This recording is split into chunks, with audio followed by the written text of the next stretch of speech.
J'aimerais revenir dans l'Ancien Testament avec cette pensée pour montrer d'une manière plus convaincante combien le Seigneur veille jalousement sur la vie et quelle est sa relation avec elle.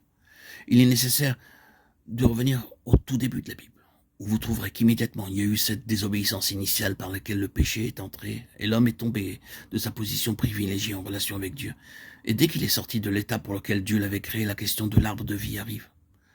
Après le jugement sur le serpent, sur l'homme et sur la terre, Dieu prend une mesure de précaution au sujet de l'arbre de vie. Il entreprend une sauvegarde afin que l'homme ne puisse avancer sa main, qu'il ne prenne de l'arbre de vie et ne vive éternellement. Dieu mit ses chérubins qui agitent en tous sens une épée flamboyante pour garder le chemin de l'arbre de vie, afin que cet arbre ne puisse être approché. L'interprétation de cela se trouve dans le dernier chapitre de la Bible. L'arbre de vie au milieu de la cité de Dieu est quelque chose duquel sont exclus le péché et la culpabilité. Plus rien n'est montré en elle qui rappelle l'Adam déchu et la nature pécheresse. Finalement, personne ne peut être trouvé en présence de Dieu dans une communion vivante avec lui, et personne ne peut connaître la vie éternelle si ce ne sont ceux en qui l'œuvre rédemptrice du Seigneur Jésus s'est effectivement accomplie. Le fait à relever est que dès le commencement, Dieu prit des dispositions particulières pour que l'homme pécheur ne touche à cette vie et ne se l'approprie. Dieu ne voulait en aucune façon un état pécheur se perpétuant indéfiniment. Le dernier chapitre de la Bible scelle à jamais ce fait et montre que l'état de pécheur est pleinement et définitivement réglé. L'état qui se perpétue est celui d'une plénitude de vie parce que l'agneau y a pourvu par son sang répandu. Le livre de l'Apocalypse rend clairement compte de cette chose. C'est au commencement de ce livre, nous pouvons dire à celui qui nous aime, qui nous a délivrés de nos péchés par son sang. Alors, à la fin de ce livre, nous pouvons nous trouver dans la cité, buvant gratuitement de l'eau de la vie et vivant dans la pleine connaissance de cette vie, non pas comme invités à boire, mais comme vivant dans cette plénitude.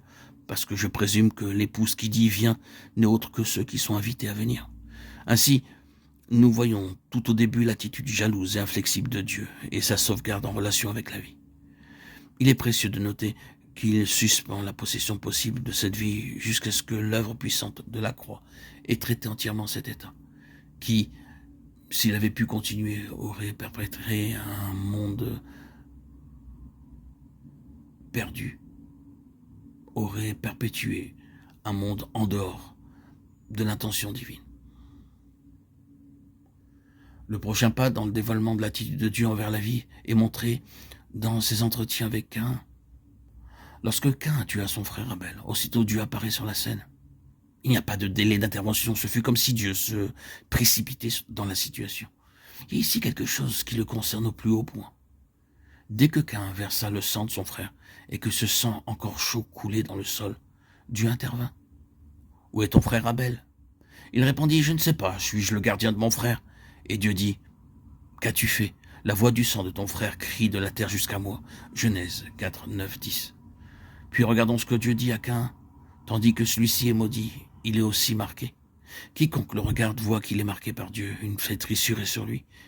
Et lui, s'endurcissant autant que cela fut possible, et étant insolent envers Dieu, doit s'humilier et dire « Mon châtiment est trop grand pour être supporté. » Telle est l'attitude de Dieu envers la vie, sa jalousie à son égard.